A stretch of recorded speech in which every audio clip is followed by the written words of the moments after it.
बिस्मिल्लाहिर्रहमानिर्रहीम। काश्तकार भाइयों अस्सलाम वालेकुम। एग्रीकल्चर एडवाइज़री फ़ोरम से खुशहाल किसान मेरा ईमान के स्लोगन के साथ गुफ्तगू का आगाज़ करते हैं। आज की गुफ्तगू का मौजू है धान यानी मुंजी की लाब कब लगाएं और लाब को कैसे उगाएं। आज हम इसके ऊपर बात करेंगे। जो मुंजी की मुख्तलिफ़ इकसाम हैं उनमें सबसे पहले मोटी अकसाम में बहुत सारी वैरायटीज़, बहुत सारी अकसाम आती हैं, लेकिन इरी 6, KS 282, KS 133 और इरी 9 ज़्यादा रकबे पर काश्त होती है और अच्छी पैदावार देती हैं। बासमती इकसाम में सुपर बासमती, बासमती 515, PK 1121 जिसको हम कायनात भी बोलते हैं, ये ज़्यादा रकबे पर काश्त होती हैं और अच्छी पैदावार देती हैं। पिछले साल 2 नई अकसाम सुपर बासमती 2019, सुपर गोल्ड, ये नई अकसाम आई हैं। बासमती की एक किस्म किसान बासमती 1509 जिसको हम बोलते हैं, ये भी काफ़ी रकबे पर काश्त होती है और लेट सोइंग में, लेट काश्त में बड़ी अच्छी पैदावार देती हैं। गैर बासमती फ़ाइन किस्म में PK 386 जिसको हम लाल 86 बोलते हैं, ये अप्रूव्ड वैरायटी है, और चिट्टी 86 जिसको हम सुपरी बोलते हैं, ये नॉन अप्रूव्ड वैरायटी है, लेकिन दोनों ही बड़े ज़्यादा रकबे पर काश्त होती हैं और अच्छी पैदावार देती हैं।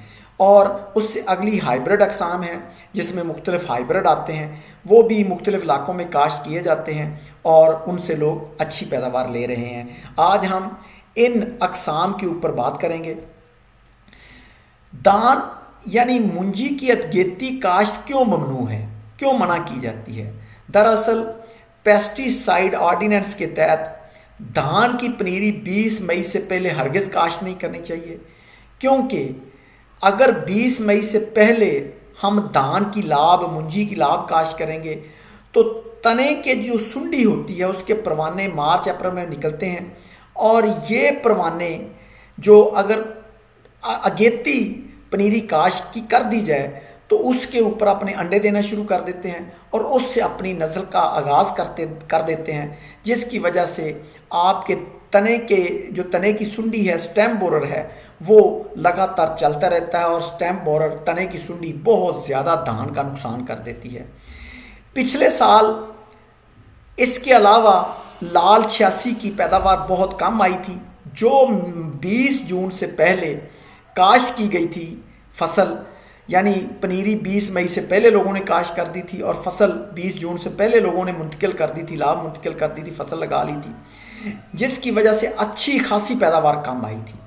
जिन ज़िमींदारों ने 20 जून से पहले लाभ मुंतकिल की थी उनकी पैदावार 45 मन 48 मन आई थी लाल 86 की, और जिन ज़िमींदारों ने 20 जून के बाद लाभ मुंतकिल की थी, फसल लगाई थी, उनकी पैदावार 50 मन 55 मन 60 मन तक आई है। ये वाज़े फ़र्क देखने में आया है क्योंकि उसकी क्रॉस या पोलिनेशन वो गर्मी में आ गई थी, जिसकी वजह से पैदावार कम हो गई थी। अब के मुंजी की लाब कब काश्त करें? मोटी अकसाम वैसे तो हम बता चुके हैं कि 20 मई से पहले लाब काश्त नहीं करनी चाहिए, लेकिन मोटी अकसाम इरी 6, KS 282, KS 133, ये कसूर में 1 मई से इसकी लाभ लगना शुरू हो जाती है और लोग 10 जून से, 5 जून से, 15 जून से फसल लाभ की मुंतकिली शुरू कर देते हैं और अच्छी पैदावार ले लेते हैं। लेकिन बात वही है कि 20 मई से पहले लाभ नहीं लगानी चाहिए, लेकिन लाभ ज़िम्मेदार 1 मई से लाभ लगाकर भी अच्छी पैदावार हासिल करते हैं। दूसरे नंबर पे चिट्टी 86 यानी सुपरी, इसकी लाभ भी 10 मई से शुरू हो जाती है। ये गुजरांवाला और कसूर में काश्त की जाती है और ये भी लोग 20 मई की बजाय 10 मई को, 5 मई को काश्त शुरू कर देते हैं और अच्छी पैदावार इसकी हासिल करते हैं। तीसरे नंबर पे PK 386 जिसको लाल 86 या अप्रूव्ड वैरायटी है, लाल 86 बोलते हैं, इसकी लाभ हमेशा 20 मई के बाद अगर काश्त करेंगे तो आपकी बहुत अच्छी पैदावार आएगी। 20 मई के बाद लाभ काश्त करेंगे, 35 दिन की पनीरी यानी 25 जून या 20 जून से अगर आप लाभ मुंतकिल करेंगे तो आपकी 50-55 मन से ज़्यादा पैदावार आएगी। ये गुजरांवाला और हाफिज़ाबाद में बहुत ज़्यादा रकबे पर काश्त की जाती है और यही मेरी आपको सजेशन है, क्योंकि मैंने खुद इसके ऊपर काम किया है। तो पी के 386 जिसको लाल 86 बोलते हैं, इसकी हमेशा लाभ 20 मई के बाद शुरू करें।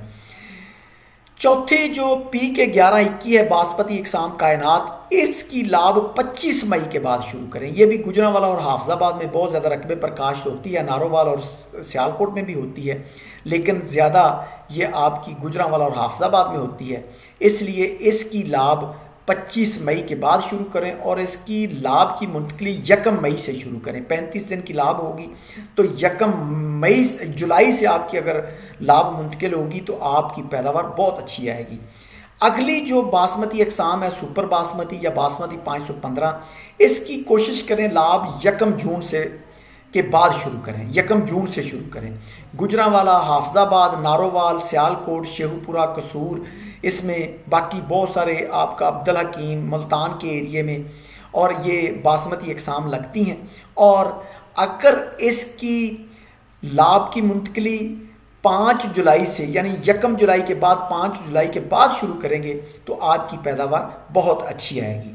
अगली बासमती की अकसाम कसान बासमती जिसको हम 1509 बोलते हैं, इसकी लाभ हमेशा 15 जून के बाद शुरू करें। अगर 15 जून के बाद शुरू करेंगे तो 30 दिन की जब लाभ होगी, पनीरी होगी, तो 15 जुलाई के बाद अगर फसल लगेगी, लाभ मुंतकिल होगी तो आपकी बहुत अच्छी पैदावार आएगी। 20 जुलाई के बाद लाभ मुंतकिल करें तो आपकी ज़्यादा से ज़्यादा पैदावार आएगी। अगर ये 1 जुलाई से लाभ इसकी मुंतकिल होगी तो आपकी पैदावार में कमी आएगी। ये गुजरांवाला, हाफजाबाद, सियालकोट, नारोवाल, शेखुपुरा, कसूर में ये किसान बासमती काश्त की जाती है। और यही देखने में आया है कि 15 जुलाई या 20 जुलाई के बाद फसल काश्त करें, लाभ मुंतकिल करें तो आपकी बहुत अच्छी पैदावार आएगी।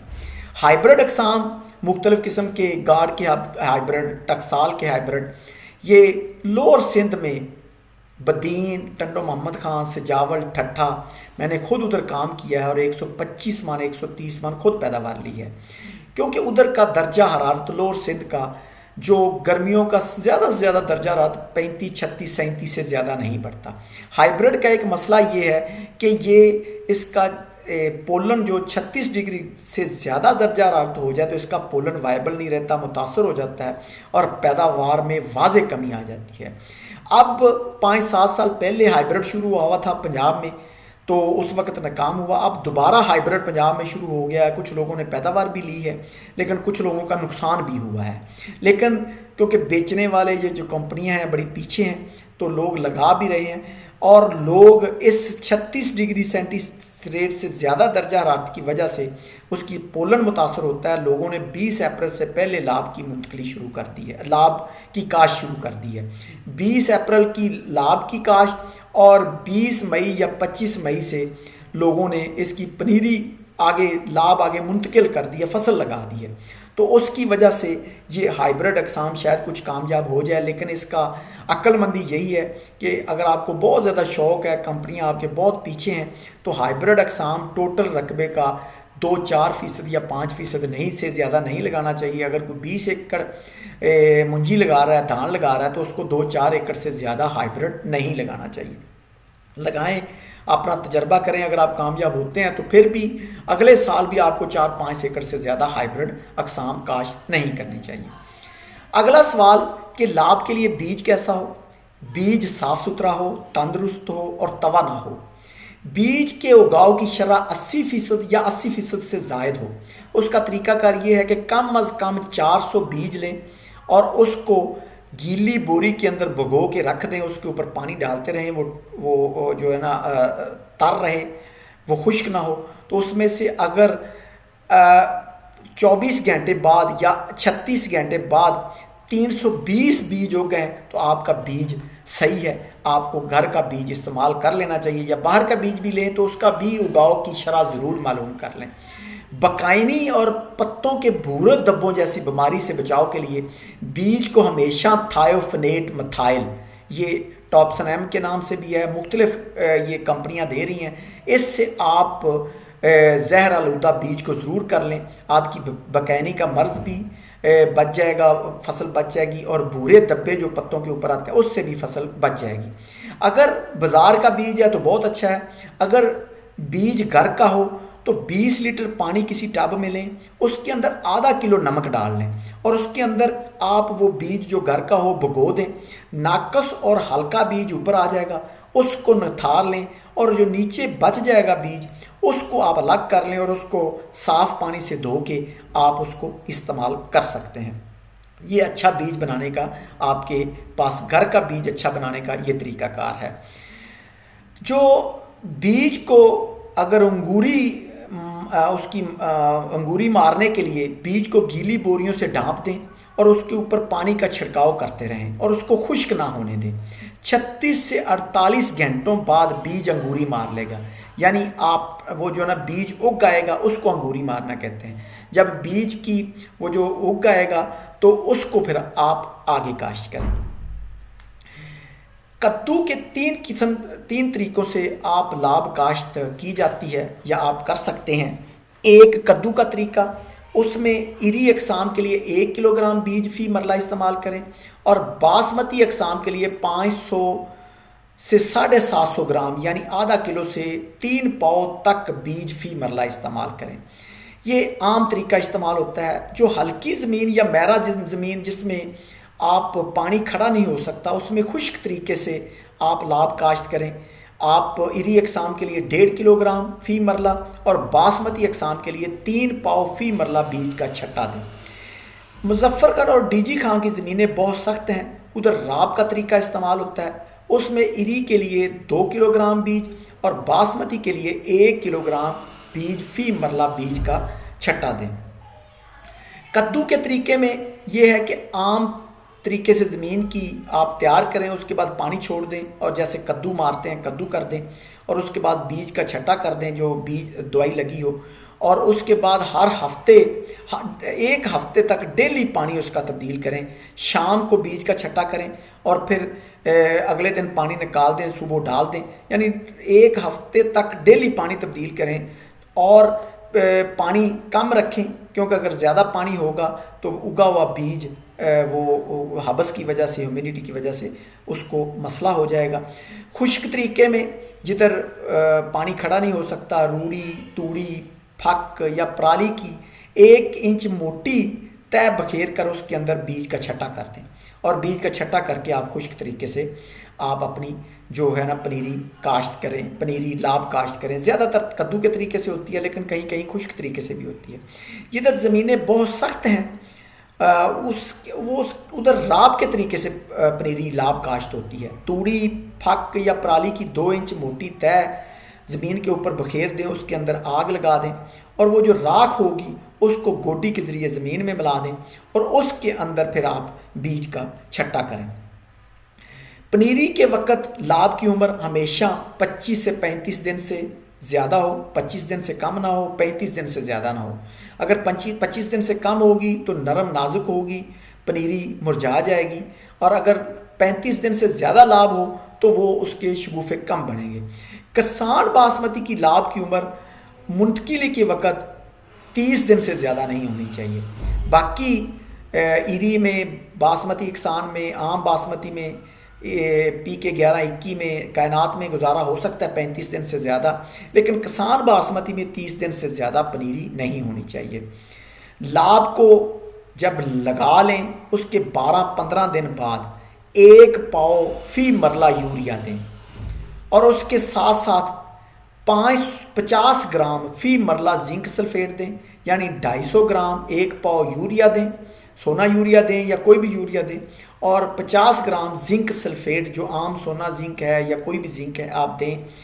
टोका, धान की पनीरी के ऊपर, लाभ के ऊपर टोके का बड़ा हमला होता है, तो वट्टों के ऊपर लैम्डा या बाइफेंथ्रीन का स्प्रे करें और उससे टोके को आप महफूज रख सकते हैं। अगर टोके का बहुत ज़्यादा शदीद हमला हो तो पनीरी के ऊपर भी लैम्डा या बाइफेंथ्रीन का स्प्रे कर सकते हैं। लाभ को तने की सुंडी से भी बचाना है, तने की सुंडी बहुत ज़्यादा हमला करती है, और 12-15 दिन बाद अगर अटैक हो तो ज़्यादा मतलब जो है ना आप ज़रूर करें, अगर ना भी हो तो कारटेब या रीजेंट आप उसके अंदर डालें और या फिर फेप्रोनेल का स्प्रे कर दें। तने की सुंडी भी बाज़ का लाभ का बहुत ज़्यादा नुकसान कर देती है। लाभ के अंदर जड़ी बूटियाँ जो है वीड्स, उसको भी ज़रूर तल्फ करना है। अगर आप लाभ लगाने से पहले आपने वीडेसाइड जड़ी बूटी मार दवाई डालनी है तो आप सीटोक्लोर या ब्यूटाक्लोर या रिफ्ट डाल दें। और अगर जड़ी लाभ लगाने के बाद डालनी है, जड़ी बूटी वीडेसाइड डालनी है, तो आप विंस्टा का स्प्रे कर सकते हैं। जड़ी बूटियाँ ज़रूर कंट्रोल करें, अगर हाथ से कर सकते हैं तो बहुत अच्छी बात है। अगर हाथ से ज़्यादा लंबे रकबे पे लाभ है तो आप वीडेसाइड या जड़ी बूटी मार दवाई भी स्प्रे कर सकते हैं। ये था आज का मौजू कि मुंजी की लाभ कब लगाएं और मुंजी की लाभ कैसे उगाएं। बहुत शुक्रिया।